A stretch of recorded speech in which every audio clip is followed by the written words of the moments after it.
नमस्कार मित्रों, आज हम बात करेंगे बगलामुखी माँ के ऊपर। क्योंकि कई लोगों के मन के अंदर बड़े से सवाल हैं, संशय है बहुत बगलामुखी माता के लेकर के। देखिए, बगलामुखी माँ जो है वैदिक है या तांत्रिक है, पहला प्रश्न। इस पे जो है ना, देखो मैं ये कहूँगा बगलामुखी माता पूरी तंत्र के अधीन आती है, ठीक है ना।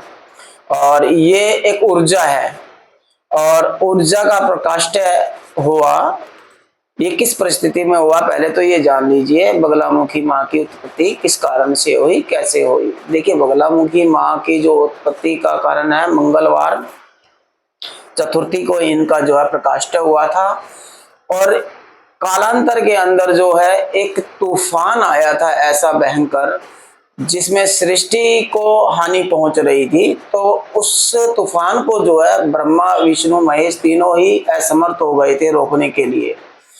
तब जो है भगवान विष्णु ने जो है माँ बगलामुखी की जो है साधना की। वह जो है सौराष्ट्र पड़ता है गुजरात के अंदर, और हरिद्रा सरोवर के पास। आज भी अगर आप वहां जाकर के देखेंगे तो उसके आसपास की जो मिट्टी है वो हल्दी कलर की है, पीले रंग की है। वहां पर त्रिपुरा सुंदरी माँ ललिता की जो है उन्होंने साधना की, और उनके माँ त्रिपुरा सुंदरी जब वहां पे प्रकाशित हुई तो उन्होंने जो उनके हृदय से जो है एक प्रकाश निकला पित्त वर्ण का। पित्त यानी कि सोना, पित्त यानी कि हल्दी, पीला यानी कि गुरु सूर्य। तो और एक प्रकाश भगवान नारायण के उससे निकला हृदय से, वह जो है मिलकर के जो है माँ बगलामुखी का प्रकाश हुआ, एक ऊर्जा का जो है जन्म हुआ। ये कहानी है माँ बगलामुखी की उत्पत्ति की। और ये ऊर्जा है, इनका जन्म नहीं होता। समय समय पर जब परिस्थिति के उस पे जो है जैसी परिस्थिति होती है उस समय पे जो है ऐसी ऊर्जाएं आई, जिनमें जो है 10 महाविद्याओं का जैसे जिक्र आता है कई बार। अब ये स्तंभन की देवी हैं, मारन की देवी हैं, उच्चाटन स्तंभन।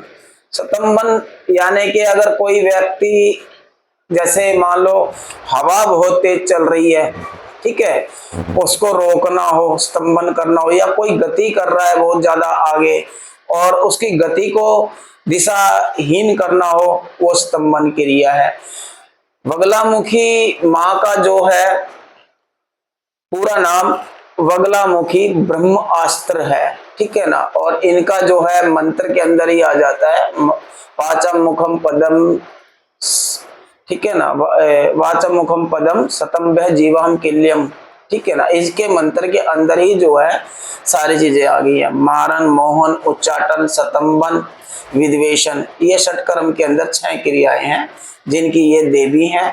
और इनका जो प्रयोग है रामायण महाभारत काल के अंदर भी किया गया है। और सबसे कई बड़े बड़े महानुभावों ने जो है इसका प्रयोग किया। ब्रह्मास्त्र जो हम लोग देखते हैं ना, जैसे किसी ने ब्रह्मास्त्र चला दिया, ऐसा कुछ नहीं है। ये ब्रह्म विद्या है, इसके मंत्रों को उच्चारण करके सामने वाले के ऊपर चलाया जाता है, ठीक है ना। इसका प्रयोग इस प्रकार से किया जाता है। भगवान परशुराम ने भी 12 वर्ष तक जो है इनकी साधना मेरु पर्वत पे की थी, और इनका जो है प्रयोग उन्होंने किया। उनके अंदर देखो कितना बल था, 21 बार पृथ्वी को जो है क्षत्रिय विहीन कर दिया था उन्होंने, कितना बल होगा उनके अंदर।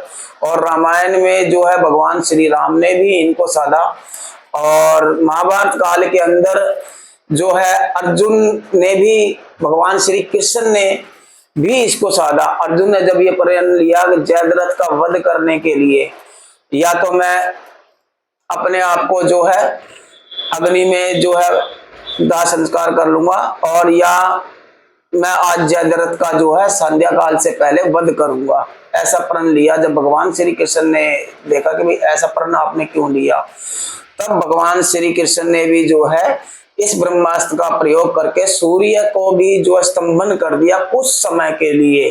तो अंधकार छा गया। अंधकार छाने के बाद में जो है सूर्यास्त होने के बाद में जो उसके पास, जयद्रथ के पास जो प्रोटेक्शन थी, जो उसके जो है रक्षा करने वाले थे, वो साइड में हो गए।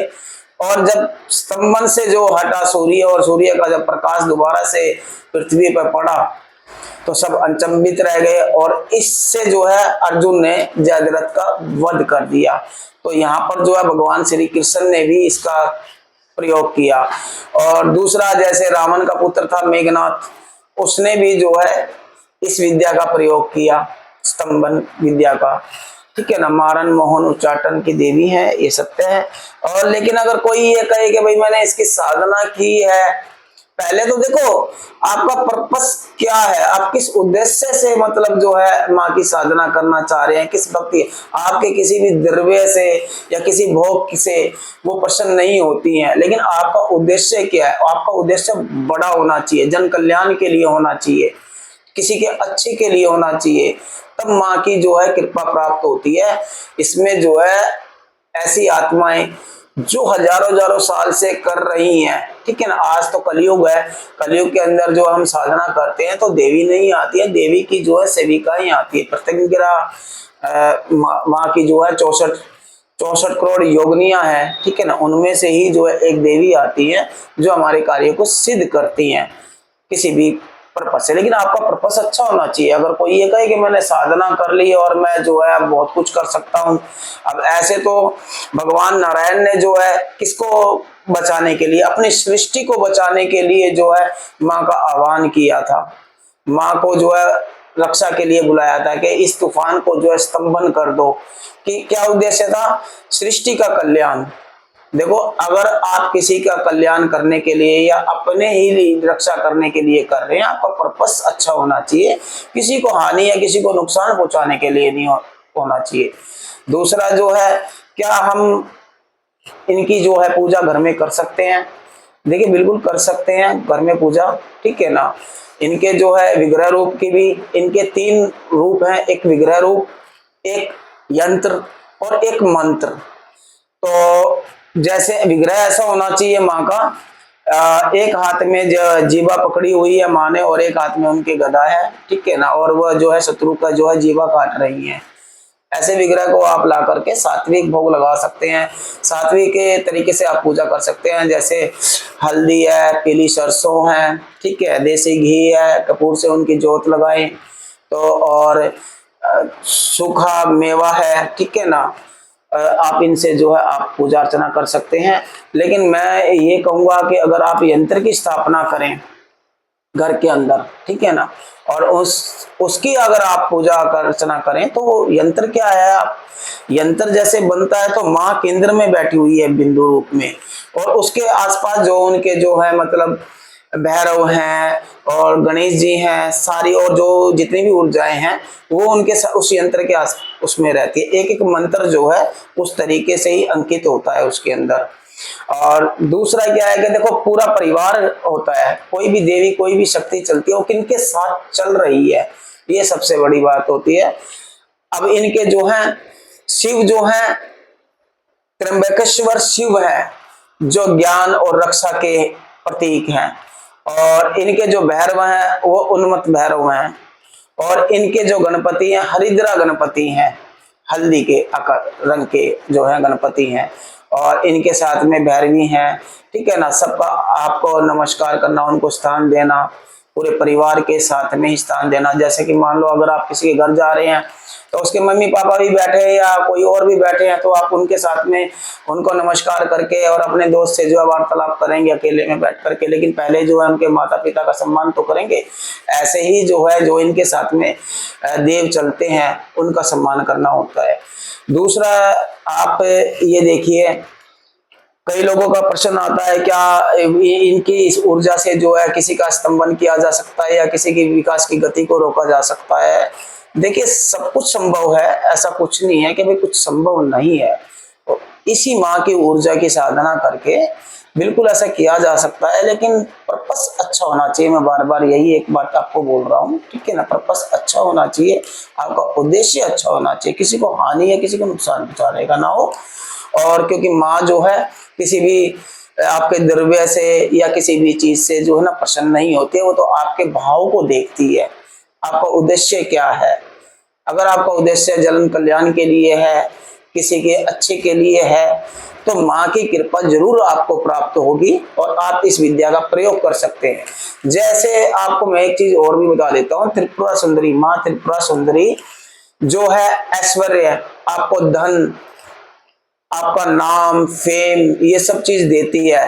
अब आप इस अहंकार में ना पड़ जाएं, उसको लगाम कौन लगाएगा? वो लगाएंगी बगलामुखी माँ, बगलामुखी माँ की ऊर्जा, क्योंकि उसको भी तो लगाम लगाने की जरूरत है ना, स्तंभन करने की जरूरत है।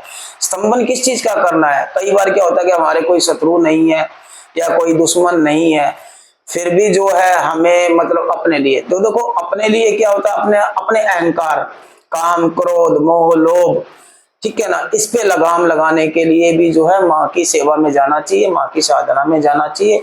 अगर आप गृहस्थ जीवन के अंदर हैं तो सात्विक तरीके से जो है यंत्र की स्थापना करें, यंत्र की पूजा करें, ठीक है ना।